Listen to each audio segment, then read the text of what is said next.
तो स्टूडेंट्स, उम्मीद है कि आप सभी अच्छे होंगे। अपनी sir CV Raman talent search test की तैयारी अच्छे से कर रहे होंगे।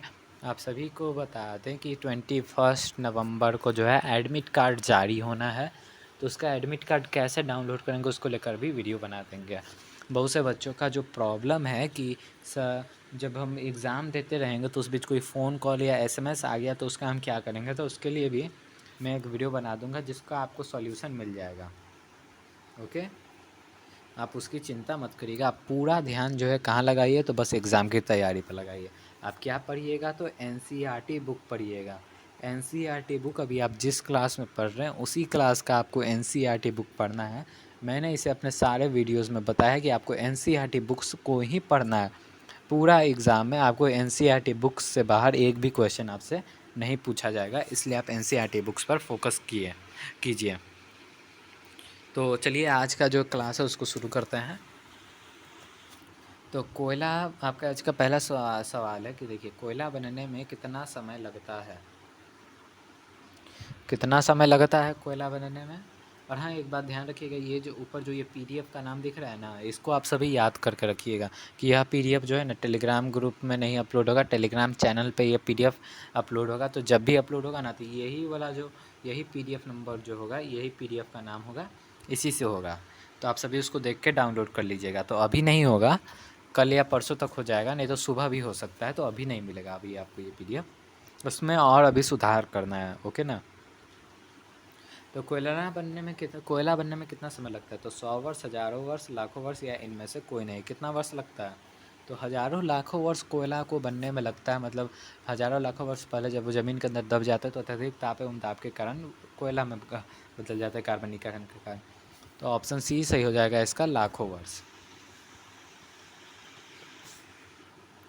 पेट्रोलियम का कौन सा उत्पाद सड़क निर्माण के लिए उपयोग किया जाता है, तो पेट्रोलियम में से कौन सा उत्पाद होता है जिसका उपयोग हम लोग सड़क बनाने में करते हैं।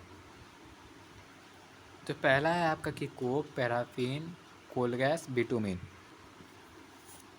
इसका सही आंसर क्या होगा, जल्दी से बताइए। तो बिटुमिन होता है, ऑप्शन डी सही होगा। इसका इस्तेमाल जो है ना हम लोग सड़क बनाने में करते हैं और यह एक पेट्रोलियम का उत्पाद है। प्राकृतिक गैस में मुख्यतः होते हैं, क्या होते हैं प्राकृतिक गैस में मुख्यतः, methane, ethane, oxygen, propane.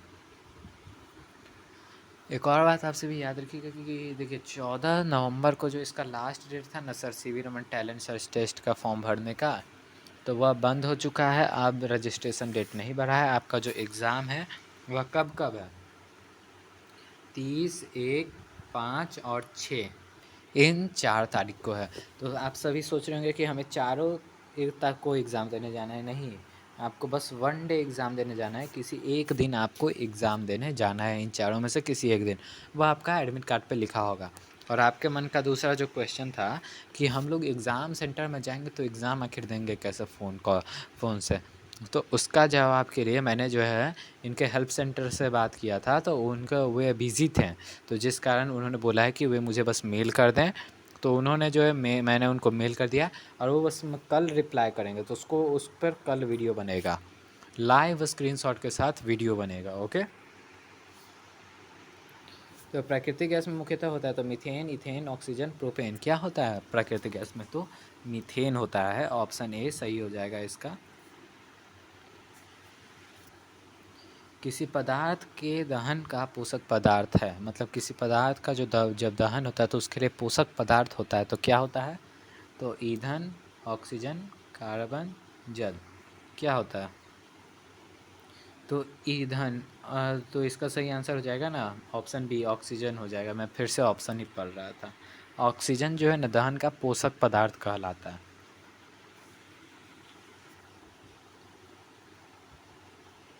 Next question जो है हमारा कि विद्युत उपकरण में लगी आग को बुझाने के लिए सबसे अच्छा अग्निशामक है। तो जब बिजली का जो उपकरण होता है, बिजली का जो मशीन होता है उसमें आग लगता है तो हमें क्या से आग को बुझाना चाहिए, तो आपके लिए सब ऑप्शंस हैं। पहला है रेत, दूसरा है जल, तीसरा है कार्बन डाइऑक्साइड और चौथा है ऑक्सीजन। तो हमें किससे बुझाना चाहिए, जल्दी से बताइए तो ज़रा। तो हमें रेत से बुझाना चाहिए, ऑप्शन ए इसका सही हो जाएगा। उम्मीद है आप सभी ने इसके पहले जो मैंने एक और क्लास की का जो वीडियो अपलोड किया था वो सभी आपने देखा होगा 6 बजे, आज ही शाम 6 बजे को हुआ। निम्न में कौन सा दहनशील पदार्थ है? और हाँ, आपका देखिए आपका रूटीन फिक्स हो चुका है, आपका 7 बजे एक वीडियो अपलोड होगा, रोज़ शाम 7 बजे आपका एक क्लास होगा। सुबह में आपका 5 बजे क्लास होगा, सुबह में आज से नहीं होगा, मतलब आज सुबह से नहीं, कल सुबह से नहीं होगा, परसों सुबह से आपका रोज़ 5 बजे क्लास होगा सुबह में, और हर रोज़ जो आपका 7 बजे एक क्लास होगा, और एक्स्ट्रा क्लास होगा तो उसका जो आपको नोटिफिकेशन मिल जाएगा। तो दहनशील पदार्थ इनमें से कौन सा है? तो लोहा, कांच, बालू और कागज़। तो इन चारों में से दहनशील पदार्थ कौन सा है? तो जल्दी से कमेंट करिए। यहाँ आंसर करने से पहले आपका हो जाना चाहिए, और सभी पहले लाइक करके अपना अटेंडेंस लगाएंगे। लाइक करके अटेंडेंस लगाइए, जितने भी इस CV Raman talent search test की तैयारी करें सभी लाइक करेंगे। तो देखिए कागज़ एक दहनशील पदार्थ है, ऑप्शन डी इसका सही हो जाएगा। स्वतः दहन की परिघटना देखा जा सकता है। तो स्वतः दहन की परिघटना में स्वतः दहन का जो घटना होता है उसको किस में देखा जा सकता है? तो श्वेत फास्फोरस में, लकड़ी, पटाखा, पेट्रोल। तो इन चारों में से किस में जो है क्या स्वतः दहन की पर घटना को देखा जा सकता है? तो इसका सही आंसर क्या होगा? तो जल्दी से बताइएगा आप सभी, इसका सही आंसर क्या होगा? तो इसका सही आंसर हो जाएगा ऑप्शन ए हो जाएगा। स्वतः दहन का जो है परिघटना जो है किसमें देखा जाता है? तो श्वेत फास्फोरस, ऑप्शन ए सही हो जाएगा इसका। तो लकड़ी का जलना किस प्रकार का दहन है? किस प्रकार का दहन है लकड़ी का जलना? जल्दी से बताइए। तो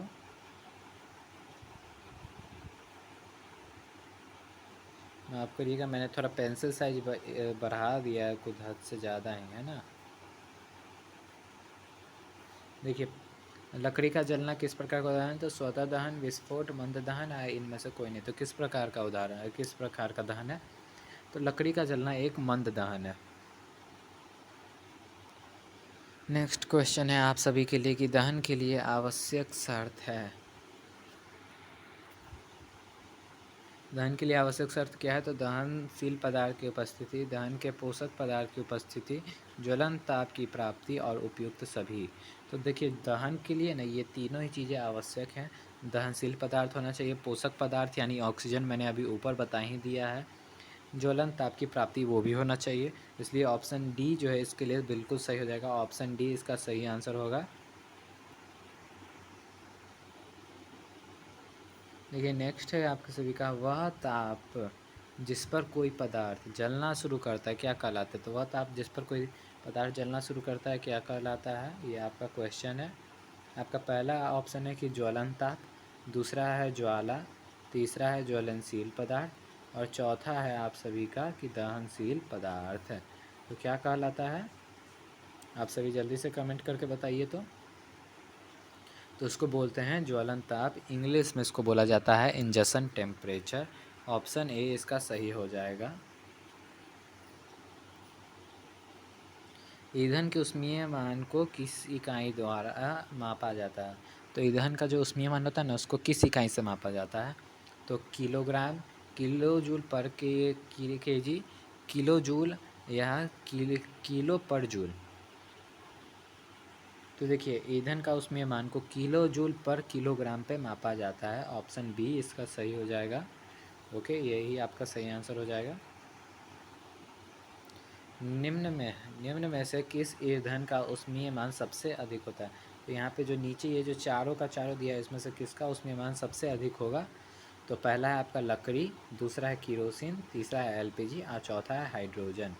तो किसका ऊष्मीय मान इन चारों में अधिक होगा? सबसे अधिक ऊष्मीय मान पूछ रहा है ना, तो वो होता है हाइड्रोजन का। कितना होता है? तो 1.5 लाख होता है, 1.5 लाख जूल पर केजी होता है इसका। विस्फोट दहन का उदाहरण है, तो इसमें पूछा जा रहा है कि विस्फोट दहन का उदाहरण है। तो पहला है लकड़ी का जलना, दूसरा है तेल का जलना, तीसरा है पटाखा का दहन और चौथा है इनमें से कोई नहीं। तो कौन सा ऑप्शन इसके लिए सही हो जाएगा? तो पटाखा का दहन एक विस्फोट दहन का उदाहरण है। तो इसका सही आंसर क्या हो जाएगा? तो ऑप्शन सी हो जाएगा। नेक्स्ट क्वेश्चन देखते हैं। तो ज्वाला में कितने क्षेत्र होते हैं? तो ज्वाला में कितने क्षेत्र होते हैं? ज्वाला में कितने क्षेत्र होते हैं? तो 4, 3, 5, 2 कितने क्षेत्र होते हैं ज्वाला में? जल्दी से बताइएगा। तो ज्वाला में टोटल 4 क्षेत्र होते हैं। इसके लिए जो हो जाएगा ऑप्शन 4 सही हो जाएगा। ओके,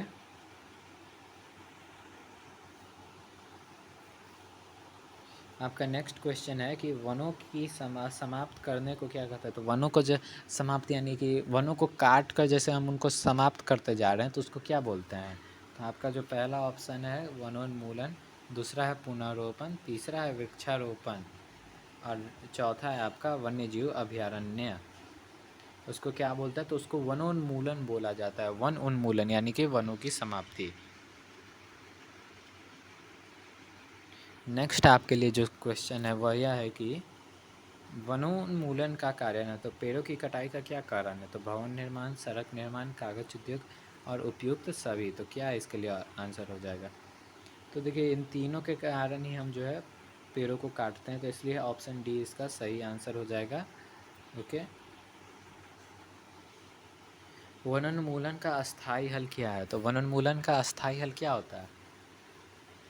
तो पुनःचक्रण, मरुस्थलीकरण, वन्य प्राणी अभयारण्य और लास्ट ऑप्शन है आपका पुनर्वनरोपण। सबसे अच्छा जो स्थायी हल होता है ना वनोन्मूलन के लिए वो क्या होता है ना कि वो होता है पुनर्वनरोपण, यानी कि ऑप्शन डी इसके लिए सही हो जाएगा।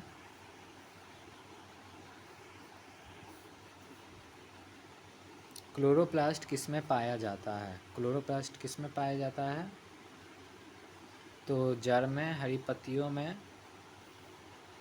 और भूमिगत तना में, वायुवीय तना में। तो क्लोरोप्लास्ट हरी पत्तियों में पाया जाता है, तो ऑप्शन बी सही हो जाएगा इसका। क्लोरोप्लास्ट में ही क्लोरोफिल पाया जाता है, यानी कि पर्णहरित। नाम ही में इसका पर्णहरित है।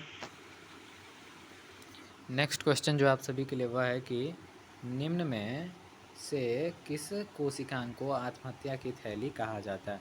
तो किस कोशिकांग को आत्महत्या की थैली कहा जाता है? जल्दी से बताइए। पहला आपका माइटोकॉन्ड्रिया, लाइसोसोम, प्लेस्टिड और केंद्रक। इन चारों में से किसको जो है आत्महत्या की थैली कहा जाता है? तो पहला जो आपके लिए इसका सही आंसर क्या हो जाएगा ना? तो ऑप्शन बी हो जाएगा। इसका सही आंसर हो जाएगा लाइसोसोम। ऑप्शन बी सही राइट आंसर है इसका। नेक्स्ट क्वेश्चन जो आप सभी के लिए है कि पौधों को हरा रंग का कारण, मतलब पौधों में जो हरा रंग होता है ना उसके लिए कौन सा कारण होता है? तो ल्यूकोप्लास्ट, क्रोमोप्लास्ट, क्लोरोप्लास्ट और इनमें से कोई नहीं। तो इन चारों में से कौन सा सही आंसर हो जाएगा? तो अभी मैंने ऊपर बताया था किसके कारण होता है? तो क्लोरोप्लास्ट के कारण होता है। ऑप्शन सी सही हो जाएगा इसका। कोशिका की खोज कब हुई? तो 1660 ईस्वी में, 1662 ईस्वी में, 1664 ईस्वी में और 1665 ईस्वी में। कब हुई थी? तो 1665 ईस्वी में हुई थी, रॉबर्ट हुक ने की थी। जंतु कोशिका में कौन सी संरचना अनुपस्थित होती है? तो कौन सी संरचना होती है कि जो कि जंतु कोशिका में अनुपस्थित होती है? तो आपका पहला है कोशिका झिल्ली, दूसरा है केंद्रक, तीसरा है कोशिका भित्ति और चौथा है जीवद्रव। तो वो होता है ना, तो वो क्या होता है? तो कोशिका भित्ति होता है। ऑप्शन सी सही आंसर हो जाएगा इसका। नर और मादा युग्मक मिलकर क्या बनाते हैं? तो नर और मादा युग्मक मिलकर क्या बनाते हैं? तो पहला है युग्मनज, दूसरा है मुकुल, तीसरा है शुक्राणु और चौथा है भ्रूण। क्या बनाते हैं? तो वो बनाते हैं युग्मनज बनाते हैं। ऑप्शन ए सही हो जाएगा इसका। एक कोशिका जीव का उदाहरण है, मतलब एक कोशिकीय जीव का उदाहरण जो कि एक कोशिका का बना होता है, तो उसका उदाहरण क्या है? आपका पहला है कि मक्खी, दूसरा है हाइड्रा, तीसरा है फीता कृमि और चौथा है अमीबा। तो इसका सही आंसर हो जाएगा वह है ऑप्शन बी अमीबा। आज आपका जो है लास्ट क्वेश्चन जो है आप सभी के लिए जो है कि जंतु कोशिका में कौन सा कोशिकांग अनुपस्थित रहता है? तो कौन सा कोशिकांग है जो कि जंतु कोशिका में नहीं पाया जाता है? तो पहला है माइटोकॉन्ड्रिया, दूसरा है प्लेस्टिड, तीसरा है लाइसोसोम और चौथा है केंद्रक। देखिए प्लेस्टिड सिर्फ और सिर्फ पादप कोशिका में पाया जाता है, तो इसका सही आंसर क्या हो जाएगा? ऑप्शन बी प्लेस्टिड हो जाएगा। आप सभी जो है अपनी तैयारी अच्छे से करते रहिए, एनसीईआरटी बुक्स को पढ़ते रहिए, और मैं एक और नया चैनल बनाने जा रहा हूँ, उस वहाँ पे सिर्फ आपको अलग अलग तरह के स्कॉलरशिप अपडेट और सरकारी स्कीम्स का अपडेट मिलेगा। जैसे ही मैं वो बना लूँगा आपको अपडेट दूँगा, आप जाकर उस चैनल को सब्सक्राइब कर लीजिएगा। ओके, तो अब मिलते हैं नेक्स्ट वीडियो में।